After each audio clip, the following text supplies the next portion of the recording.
Hello there, this is the vlog I promised about the cruising aspect of our recent cruise on the Meraviglia with MSC. We are a British middle-aged couple whose interests are puzzles, quizzes, games and ballroom dancing. So that's going to put some of these comments that I make into perspective. The important stuff, before you get there, you can do an awful lot of stuff in advance online. Don't bother with the photos because when you arrive they take your photograph anyway and use that one on your file. So if you struggle with that, don't bother. The check-in procedure worked perfectly fine at Genoa, not a problem at all. Your cabin, your stateroom, we had a balcony up on deck 9, a fantastic class balcony up on deck 9, and no problem with that at all. Very well decorated, nicely appointed, loved it. The key things: the bed, was it big enough and comfortable enough? Yes. The pillows, did they pass the all-important D8 test, as in D8, the wife, was she happy with them? Was one too small and two too high? No and no. So yes, pillows passed the very important D8 test. The shower, easy to use, not a problem. Quick note, MSC don't give you those jinky little bottles that you can liberate from other cruise lines. All toiletries are in wall-mounted dispensers, plus they do not give you body lotion, shower caps, shoe polishing kits or sewing kits. So if you think you're going to need any of those, you'll have to take ones of your own that you've liberated from previous holidays. Next, the towels in the bathroom. Are they big enough, soft enough and absorbent enough? No, no and no. There was a get out of jail for us in that in your cabin there are 2 pool towels. Now these are your responsibility. If they're not 2 towels in your cabin when you leave, you get charged for them. So if you do use them around the pool for whatever reason, or go sunbathing, obviously we didn't because we did a winter cruise and we don't swim that much, you need to bring them back to your cabin with you. Now, we didn't, as I just said, so we used them after we'd had a shower, and they were big enough, soft enough, and absorbent enough for the purpose. Storage space. For a week, there's enough. For 2 weeks, you're a bit more pushed. Entertainment. In your cabin, not much. There's a nice flat screen TV on your wall, but there are only 3 English-speaking stations, and they are all news stations, so don't rely on that for any kind of entertainment. The evening entertainment, there's a mixture of dance shows, singing shows and a magic show.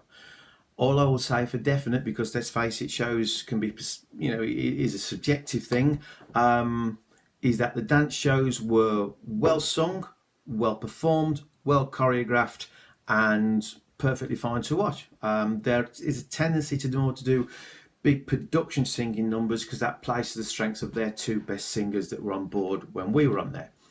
The magic show that they have, all I'll say is don't miss it.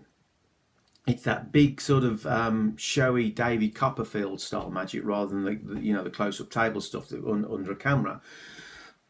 But it's very good. Do see it. In fact, try to see it twice. I wish I'd have been able to. Other stuff that matters: the food, breakfast, brilliant. The buffet is the usual scrum that you'll expect at breakfast time. You'll be lucky to find a table. You do well. If you're in a big group, 6 or 8 of you, don't even bother trying to find a table together. The place simply isn't laid out for that to happen. Several pluses here for MSC. The bacon, tasty, well cooked, top notch. The sausage, the best breakfast sausage I've had on any cruise line that I've done. The coffee, the Freeport coffee, the stuff that's available all day. Not much competition, I'll grant you, but the best I've tasted.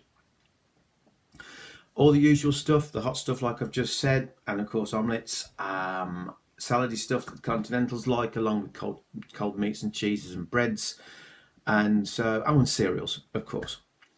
That's that. On to lunch. We only had one waited on lunch. The rest of the time we were up when we did have lunch in the buffet. Again, absolutely fine. Lots of choice. They don't seem to be able to do roast potatoes. This is the lunch and evening. They don't seem to be able to do roast potatoes without covering rosemary, which I didn't particularly like, but that's a personal choice. Evening meal, largely apart from one night where the Mediterranean night where we didn't like anything that was on the menu, we ate in the dining room. Absolutely fine. The service was fine. The quality of the food was fine. There was a decent choice. Speaking personally, I like my food to arrive at my table hotter, but as I say, that's me. And I will say this about the service throughout the whole ship.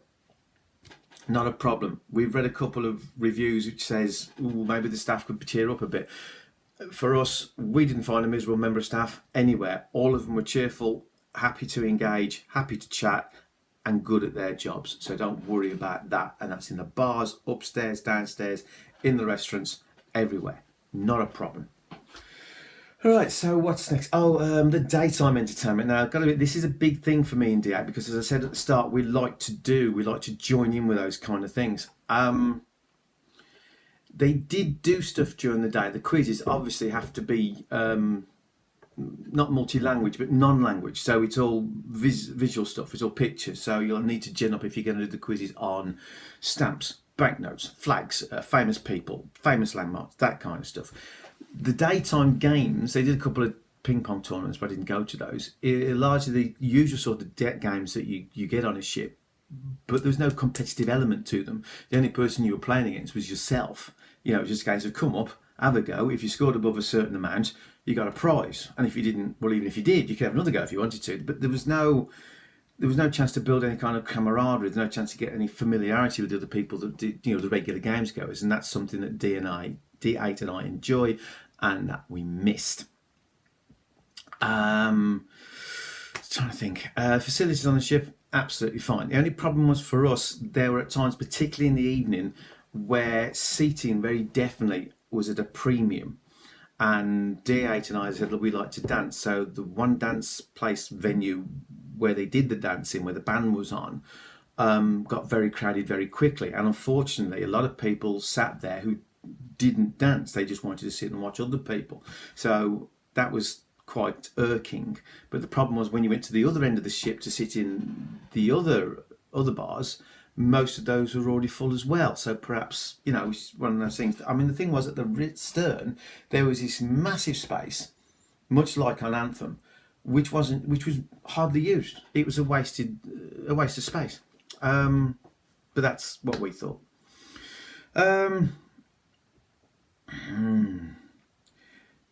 Quickly, drinks package. Read the small print. You have to know what you're going to drink and how much you're likely to drink and how much it's going to cost you. The deal we had, €20 per person per day, worked out very well. Quick resume, very quick because I haven't got time.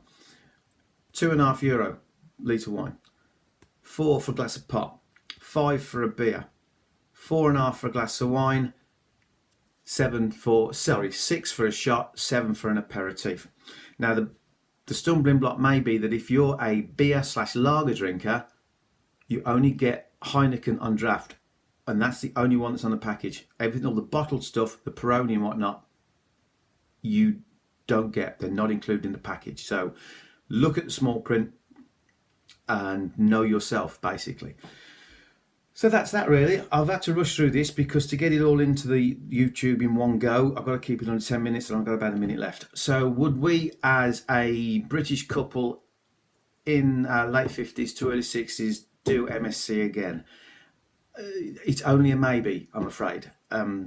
If they were going to do an itinerary that we liked, then we might. But if a different cruise line was doing the same sort of itinerary at the same sort of price, then in all honesty, we would almost certainly go with the other cruise line. That's it really. There are a few other minor niggles, but nothing untoward really, nothing that wasn't sorted. Oh yeah, very crucially, and this goes for all cruise lines, but particularly, check your bill. We got charged for a bottle of wine we didn't have. Don't worry, when you highlight it to them, they sort it out, and it was fine. But do check your bill. Definitely. So that's that for now until May.